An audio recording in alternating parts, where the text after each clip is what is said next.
Ever since I first played Arkham Asylum many moons ago, I'd always be sure to look through the character bios, and I always found the artwork and art style for each character to be so vibrant and comic book-esque, with these super exaggerated takes on the beloved Rose Gallery of the Batman. And while Arkham Asylum didn't have a dedicated section in the menus for concept art, Arkham City, Origins, and Night did. And while I always loved the snowy and sort of desolate nature of Arkham City and Origins, I think Arkham Knight is definitely my favorite when it comes to the grand nature of its concept art. So, with that being said, let's take a deep dive into the concept art for Batman Arkham Knight. Canonically and from a game design aspect, going from Arkham City to Arkham Knight had to be a big jump. While in City, you were confined within concrete, gun-protected walls of what is considered old Gotham. In Arkham Knight, you were given a new playground to explore, being the mainland of Gotham City, featuring 3 islands: Bleak Island, Founders Island, and Miagani Island. And with each island being its own sort of distinct district, it gave some variation to Rocksteady's take on the mainland of Gotham City. Taking a look at some of the concept art for each of the islands, you can clearly see in pretty much all the artwork, everything has this very grand and spaced out scale to it. Buildings and skyscrapers dwarfing the size of regular people, it really seemed like Rocksteady's vision of the city seemed much bigger and more imposing than what we actually got. And now I know it most likely seemed like this because in its nature, concept art is just supposed to convey the overall vision of what the team of artists are trying to achieve, and it'll often seem a lot more grand because as an artist, thankfully you don't have to think about, the logistics of actually playing a game that mirrors what you come up with, because obviously if Arkham Knight looked like this, it would have required a lot more computing power to run on just the 8th generation consoles. And touching a little bit more on the scale of everything in Arkham Knight, I think it's one thing that they definitely could have improved upon, but when you realize Arkham Knight and DC Universe Online were built upon the same engine, Unreal Engine 3, then you quickly realize that Rocksteady had to have been pushing the boundaries of what that game engine was capable of. And take note to how I said the capability of the game engine and not the capability of the consoles, because as you can see, there were some very graphically stunning games that came out on the 8th generation consoles, and honestly, it's a wonder how this 8, almost 9-year-old game. Wow, it's really been that long. Yeah, this almost 9-year-old game is still getting compared to games of today. And speaking about similar games of today, in WB Montreal's Gotham Knights, you can see a very similar overall look to the city compared to Arkham Knight, but I think one department where the game excelled at, above the land full of drawbacks, is the scale of the buildings relative to the size of the player and other NPCs. In Gotham Knights, it really feels like you're in a city that's much bigger than what the average citizen realizes, and the same way in cities like New York or Los Angeles or Toronto have a much grander aspect to them than what you would think by just walking on the streets. But getting back into the concept art for Arkham Knight, taking a look at Gotham Skyline, Standing Sentinel, and my personal favorites from Arkham Knight, Lone Protector and Surveying His Domain, it really shows how extremely dense they wanted to make the city, mirroring real life cities where buildings are stacked right next to each other with smaller buildings being layered in between them. Overall, I think just adding more buildings, whether they had a purpose like actually being involved with the plot or being attached to riddles or Easter eggs, I think just making the city more dense would have really put you in the shoes of not only our one and only Caped Crusader, but it would give us the players a perspective of what the everyday citizen would see living in Gotham City. The Cyrus Pinckney Orphanage. Simply just looking at the architecture of things, you can see that the exterior of the building looks pretty similar to what we have in game. But if you notice, at the top left of the artwork, it shows some variation in the color of the sky with hints of dark blue from the night and light blue and orange from the sunrise. I think it would have been a very cool idea to see a more dynamic skybox in game. Obviously in all the Arkham games they take place all in one night, so to have a day and night cycle wouldn't really fit. But I think for Arkham Knight, to have a progressive skybox would have been really cool. Like, for example, when you start the game, everything is just as dark as it needs to be, with the moon illuminating the entire city. But the more missions you complete, the closer you get to the time of day seen in the concept art and when you enter the movie studios as Gordon, being on just the cusp of sunrise. A little side note, I always love how in games they always make the moon like super fucking big with all this detail, and it really makes me wish the moon was actually that big and bright in real life. But moving on. Penitence Bridge. Other than everything being more densely packed, there's not too much to say about this specific piece of artwork, but I just think it's really interesting because it really reminds me how they laid out Gotham City in Batman Begins when Batman is flying over the fear toxin infested city. And you know, it's almost like this game was using that as inspiration or something.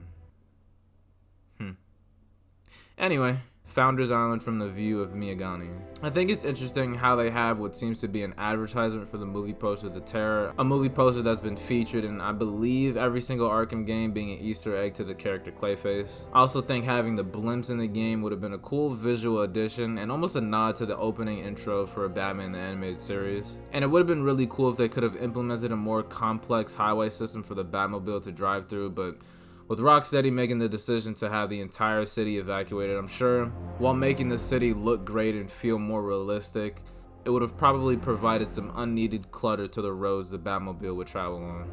Gridlock.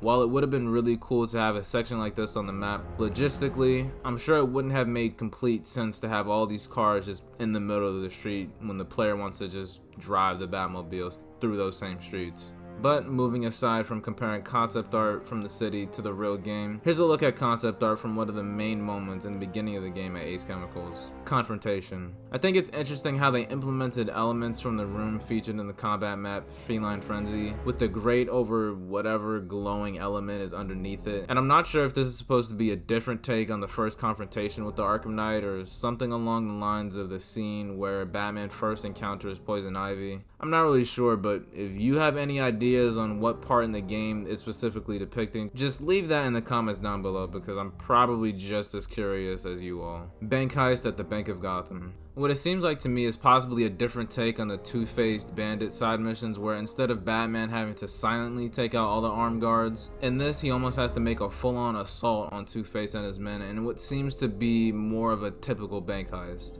While I think the pace and action of this concept would have been a very interesting thing to experience apart from the normal stealth encounters, I'm not exactly sure how actual gameplay would have worked right here, but regardless, I think what we received in game from a gameplay perspective was pretty damn fun. How in the first phase of the encounter your attacks would be silenced by the alarm, but obviously in the second half when Batman takes out enough guards, they switch focus from stealing money to taking down the Bat. Observation deck.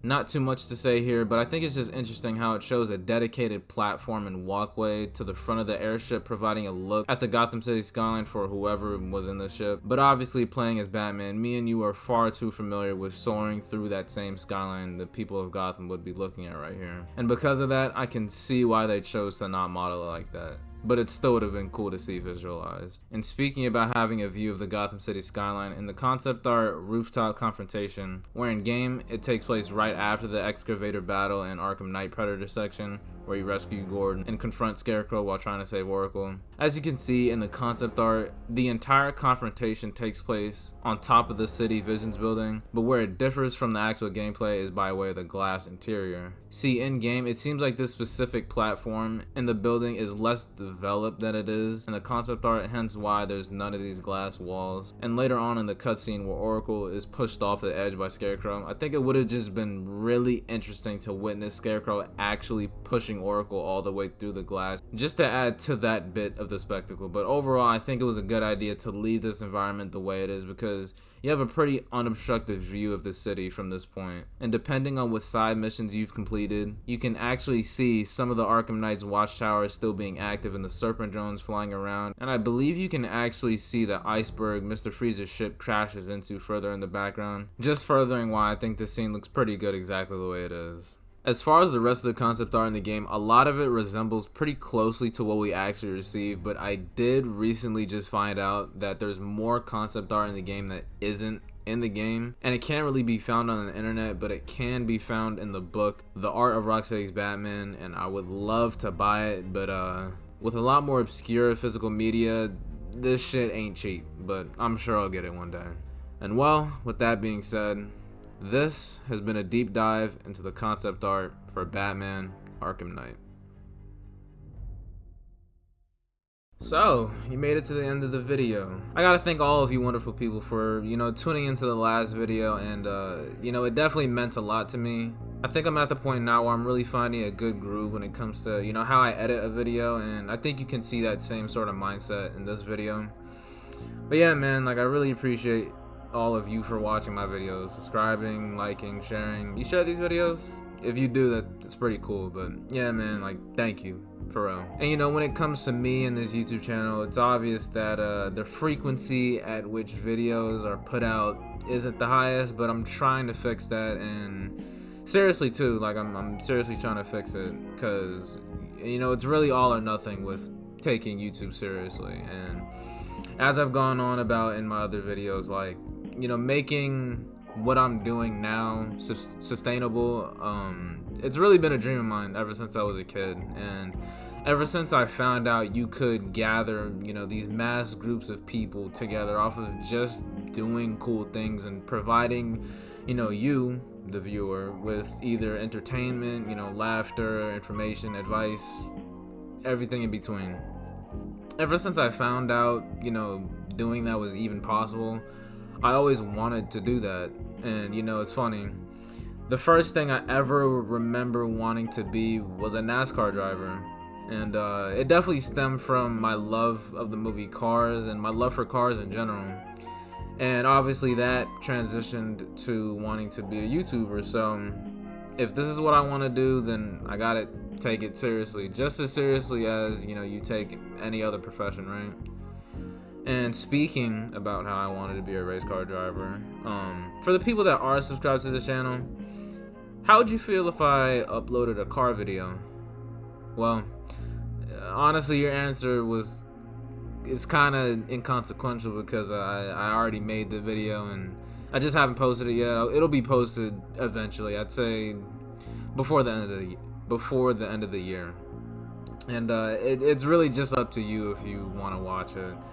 And if you don't, if cars ain't really your jam, then it's all good. I get it. But you know, in that video I talked about my interest, and I delved, you know, real deep into, you know, how I'm not into just one thing and how I don't want to make videos on just one thing.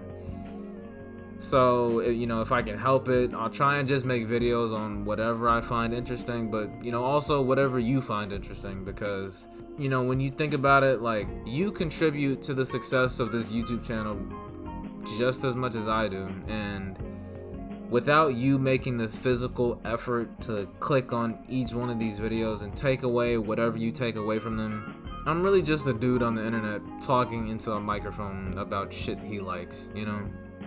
I'm just a man in a can. And you know, I really could talk to you for hours about, you know, my dreams and aspirations and all the things I want to do, and just like how I'll give back to you and how I'll give back to the earth, and you know, how I'll make a few people remember the name Gibson. And I really could get into the nitty-gritty of how, you know, I want things to be accomplished, how I want things to get done, but I'm sure I've already been talking too much, and I got a good feeling that you got some other YouTube videos to watch. So with that being said, I thank you all so dearly for watching, and I'll see you in the next one. Peace out.